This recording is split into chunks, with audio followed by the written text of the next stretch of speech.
Here is the second tutorial on finding the side. This one turns out to be a little trickier.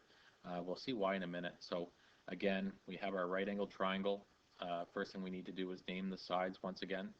Hypotenuse, always the longest side, across from the 90, or the one on the diagonal, usually on the diagonal. Just watch if the triangle is rotated a little bit. Opposite is the one across from the angle. So that would be here. Keep in mind, if my 30 goes up here, my opposite would now be down here. Okay, so just keep that in mind always, because a lot of times we work with these and the angle is always bottom right here, and then all of a sudden it switches later on. So here we go here. So we have opposite, adjacent, hypotenuse. So again, I like to circle the ones that we need to find. So let's go ahead and circle what we're looking for. We're looking for x in this case. Oops. Not very good. Oh, there's our x, and then let's circle our other one that we know. So in this case, it's the opposite. So we're not using the hypotenuse. We don't want to find the hypotenuse, and we don't know anything about the hypotenuse. So it's going to be opposite and adjacent. So which of the three do we need to use? So sine is opposite over hypotenuse, cos is adjacent over hypotenuse, and tan is opposite over adjacent. So we see that's the one we need, the tan. Okay, so let's go down here and grab the tan. Oops. So we have tan as the function we're going to use in this case. So equals.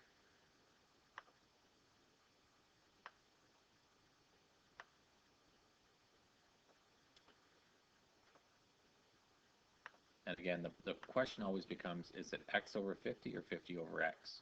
Oh, and something else I forgot in here, I forgot to put my angle. So after you always write your sine, cos, or tan, you always have to put the angle in. So in this case it was 30, so I'll just copy that really quick. So tan of 30. And notice it was the TOA, so the O over the A. So opposite, which in this case would be 50.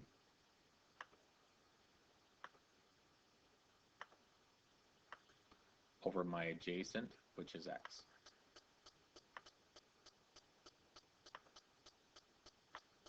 We don't really need the question mark in there as well, but that's okay. So I refer to this as a trickier one. Okay.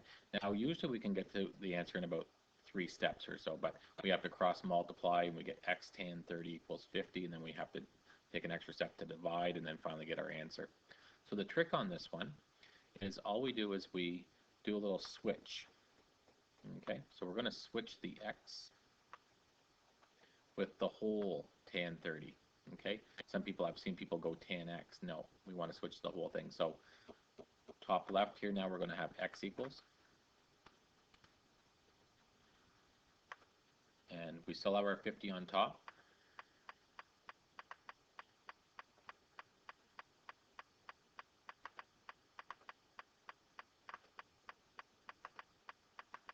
And now our tan 30 will now move to the bottom. So I'm going to do this twice. Now I've got to copy the tan as well.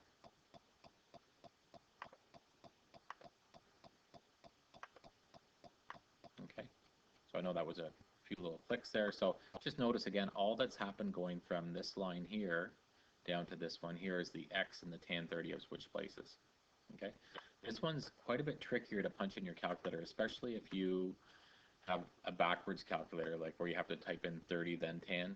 It might be wise to actually find out what tan of 30 is first, write out the decimals, and then go 50 divided by. Because some common mistakes are they figure out tan 30 and then divide by 50.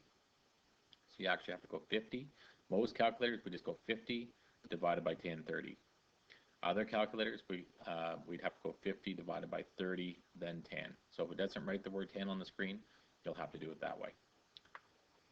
So let me just punch this in quickly. So 50 divided by, on this one I have to go 30, then tan, and then equals at the very end. So I get 86.6. Which, looking at my diagram, seems reasonable. Okay, so that's the trickier type. Okay, and it wasn't because it was tan, it was just because of the fact that the x turned out to be on the bottom. Okay, And the last tutorial that we'll look at will be finding an angle in a right angle triangle.